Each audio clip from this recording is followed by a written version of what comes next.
He never wanted to be famous. He wanted people to stop yelling at farmers on the internet. That's it. That was the whole plan. Instead, a guy from a town of about 250 people in western Minnesota ended up building one of the biggest agricultural media brands in the country, and along the way, lived through a tragedy so close to home it changed the entire direction of his work. This is the real story of Zach Johnson, the man behind Millennial Farmer, and it goes a lot deeper than tractors and subscriber counts.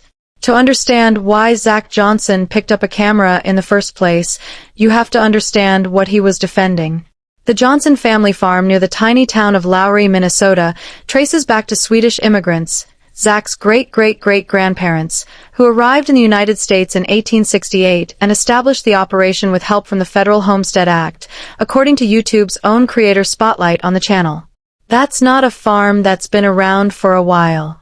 That's a farm older than most American infrastructure, passed down through roughly 5 to 6 generations depending on how you count, worked continuously through world wars, the Dust Bowl era, the farm crisis of the 1980s, and every wild swing in commodity prices in between.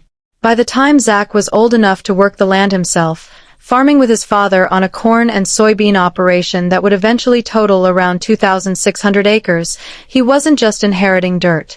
He was inheriting a responsibility. Sixth-generation farm families don't think about their land the way a first-generation buyer does. Every decision carries the weight of the people who made the same decision before you, and every mistake risks being the one that finally breaks a chain nobody else in the family ever broke. What Zach didn't inherit was any plan to become a media personality. There was no roadmap for that. Farming absorbed the family's entire identity, and that was fine, because farming was supposed to be enough. By 2016, Zach had grown tired of something specific: watching farming get misrepresented online.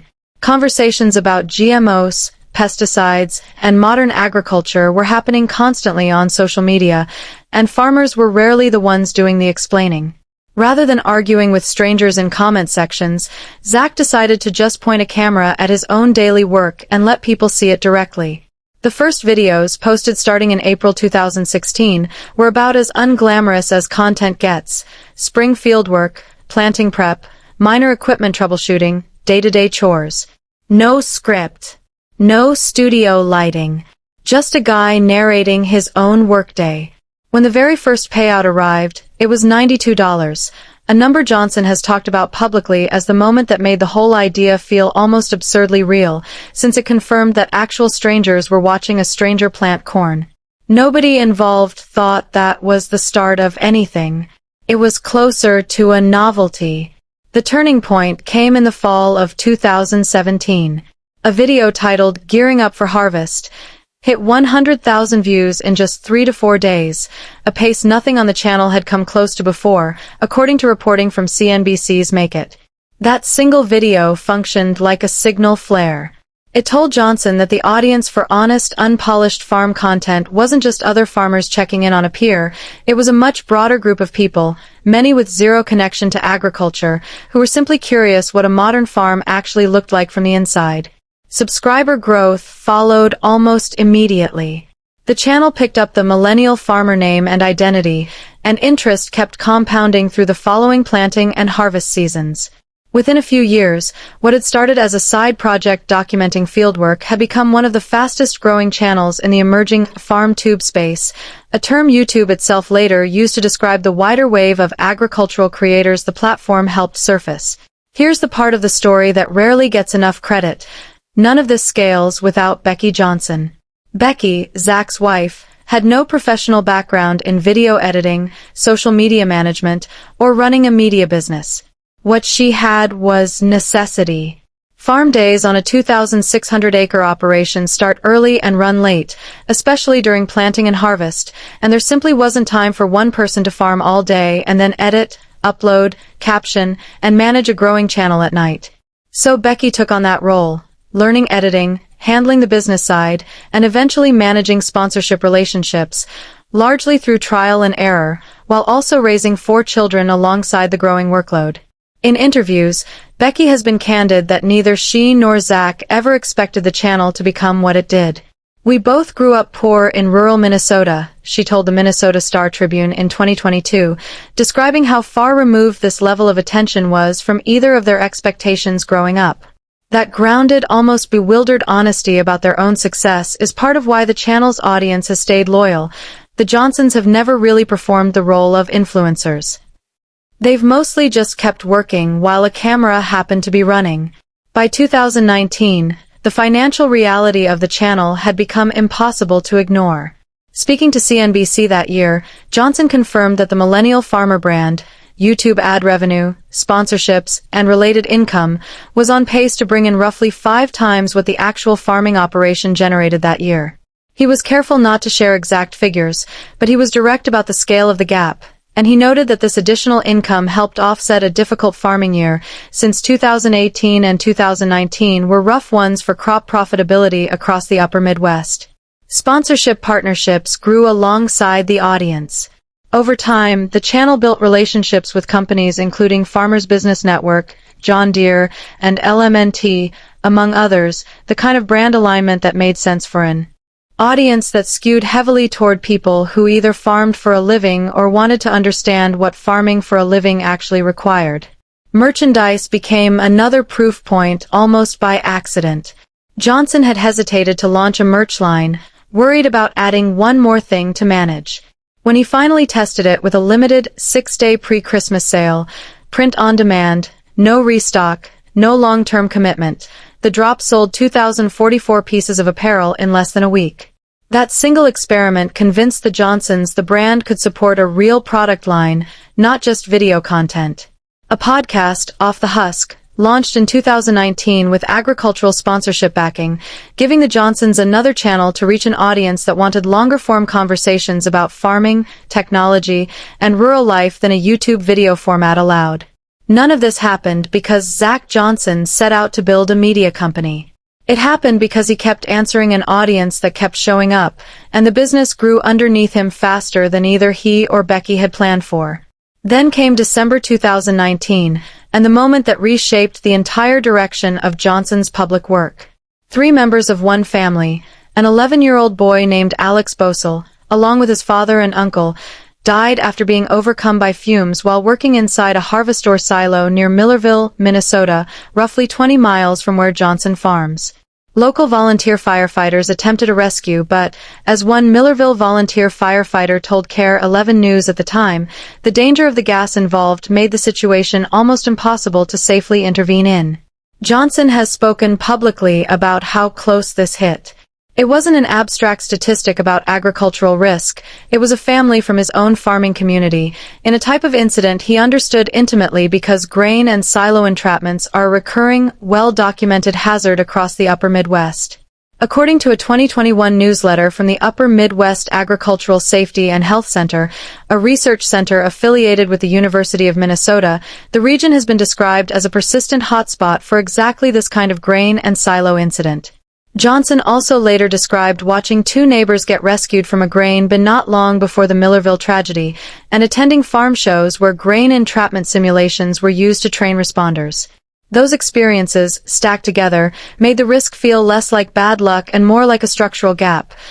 Rural volunteer fire departments across the upper Midwest, KARE 11 and other regional outlets reported, frequently lack the specialized rescue equipment and training needed to respond to grain and silo emergencies quickly and safely. Rather than simply making a video about the tragedy and moving on, Zach and Becky Johnson used the platform they'd built to do something concrete. They launched a fundraising push aimed directly at equipping volunteer fire departments with grain bin rescue equipment and training. According to a January 2021 spotlight from the Upper Midwest Agricultural Safety and Health Center, the campaign raised more than $60,000, which went toward equipping 51 fire departments across 13 states with rescue tools and training. Johnson later formalized this ongoing work by founding a 501c3 nonprofit, Harvest Outreach, which assembles a panel of volunteers to review requests from fire departments and distribute grain bin safety equipment and funding accordingly, per the organization's own materials. Harvest Outreach later expanded its mission further, partnering with an agricultural business group to fund college scholarships for students pursuing agriculture-related degrees. The impact of that work has been documented well beyond a single fundraiser. Johnson has continued to use his channel over the following years to promote grain bin safety directly, sharing footage and information on entrapment risks, partnering with organizations like Nationwide's Grain Bin Safety Week, and volunteering with Farm Rescue, an organization that provides free planting, haying, and harvesting help to farm families facing a major illness, injury, or natural disaster. Johnson assisted his first farm rescue case in Raymond, Minnesota, in 2022, and has continued supporting the organization's work on camera since. In 2024, that combination of platform reach and safety advocacy earned Johnson recognition from DTN and Progressive Farmer magazine as one of its Voices for Agriculture honorees, timed deliberately to coincide with National Farm Safety and Health Week, a direct acknowledgement that what started as grief over a neighbor's death had turned into a sustained, measurable safety campaign. Behind the growth and the philanthropy sits a tension Johnson has been unusually open about: the identity strain of running a media business built on top of a farm that still has to function as a farm. Every additional hour spent filming, editing, planning sponsorship content, or traveling for speaking engagements and panels is an hour not spent doing the physical work that defines 6 generations of his family before him. Johnson has spoken about this directly in interviews tied to the channel's 10th anniversary in 2026, acknowledging that the platform is taxing, a word Becky Johnson used in comments to the Austin Daily Herald when discussing whether the current pace is sustainable long-term. Rather than treating YouTube as something they'll keep doing indefinitely, the Johnsons have talked about wanting to eventually find a version of agricultural media work that's less demanding but still financially consistent, a next chapter, rather than a permanent replacement for farming itself. That's a strikingly honest thing for a creator with over 1 million subscribers to say out loud. Most media personalities don't publicly question whether the platform that made them successful is actually good for their life. Johnson and his wife have. Repeatedly, because the farm was never something either of them was willing to treat as a backdrop. It's still the thing the whole operation is supposed to protect. One of the more interesting parts of this story is who ended up tuning in. Millennial Farmer's official channel materials describe Zach's mission in strikingly civic terms: to become a national voice for agriculture, provide farmer-to-farmer education, and build a genuine, ongoing conversation between farmers and the general public. That mission only works if the audience includes people who aren't farmers, and by most accounts, it does. A huge share of the channel's regular viewers have no direct connection to agriculture at all. They're not tuning in to compare notes on planting equipment. They're tuning in because they've never had a real window into where their food comes from, and Johnson's videos, unpolished, occasionally frustrated, occasionally very funny, offer exactly that. Early uploads walk through topics like GMOs, pesticide use, and precision agriculture in plain language, without talking down to viewers and without pretending farming is simpler than it actually is. That approach built something a lot of bigger, more heavily produced agricultural media never quite managed: trust. Viewers kept coming back not because the channel promised entertainment, but because it consistently showed the difficult parts too: broken down equipment, disappointing yields, brutal weather windows, and the plain exhaustion of harvest season, alongside the wins. According to the channel's own materials, that mix of honesty and dry humor is a large part of why the audience has stayed loyal for a decade rather than moving on to whatever trend came next. Family content became a major extension of that trust. One of the most watched videos on the entire channel features Zach and Becky's son, Onyx, learning to operate a combine, a video that's pulled in several million views on its own, according to reporting tied to the channel's 10th anniversary coverage. It's not hard to see why that particular video resonated. It's not really a farming video. It's a video about a family passing something down, filmed by the people actually living it, with all 4 Johnson children given the choice, at any point, not to appear on camera if they're uncomfortable with it. That small detail, mentioned in interviews around the channel's anniversary, says a lot about how deliberately the Johnsons have tried to protect their kids' comfort even while building a public-facing brand around family life. 10 years on from that first $92 video, the numbers alone are striking. More than 1 million YouTube subscribers, hundreds of millions of lifetime views, a second channel focused on family life and dirt track racing, a podcast with a loyal following, a scholarship program, and a non-profit that has directly funded rescue equipment now credited with helping save lives during real emergencies. But the number that arguably matters most isn't a subscriber count. It's the fact that a channel built to answer online criticism of farming ended up doing something almost nobody could have predicted back in 2016, building a functioning rural safety network that reaches well beyond Minnesota, funded almost entirely by people watching videos of a guy talking about corn. In May 2026, the channel passed its 10th anniversary, an occasion Minnesota Public Radio covered as a genuinely rare milestone in a content landscape where most creators burn out or fade out long before a decade passes. What's kept Millennial Farmer running that long isn't a formula or a growth hack. It's the same thing that made the very first video worth $92, an unscripted, occasionally exhausted, entirely real account of what it actually takes to keep a family farm alive, and, as it turned out, what it takes to keep a lot of other families alive too. There's also something worth noting about how the Johnsons have handled growth without losing the plot. A second channel, launched in December 2020 and dedicated to family life and a dirt track racing hobby completely separate from the farm content, gave the audience a place to see the Johnsons outside of planting and harvest, without diluting the original channel's identity as a farming resource. Regional agricultural organizations in Minnesota have since recognized that consistency with media awards, specifically citing the channel's transparency and its role in positive agricultural advocacy, a recognition that's harder to earn than subscriber growth, since it depends on farmers themselves, often the most skeptical audience of all, believing the portrayal is accurate. That's really the through line of this entire story. Zach Johnson didn't get famous by manufacturing drama or chasing algorithm trends. He got there by doing the opposite, showing up consistently, telling the truth about a hard job, and using whatever leverage that honesty earned him to fix a real problem in his own community.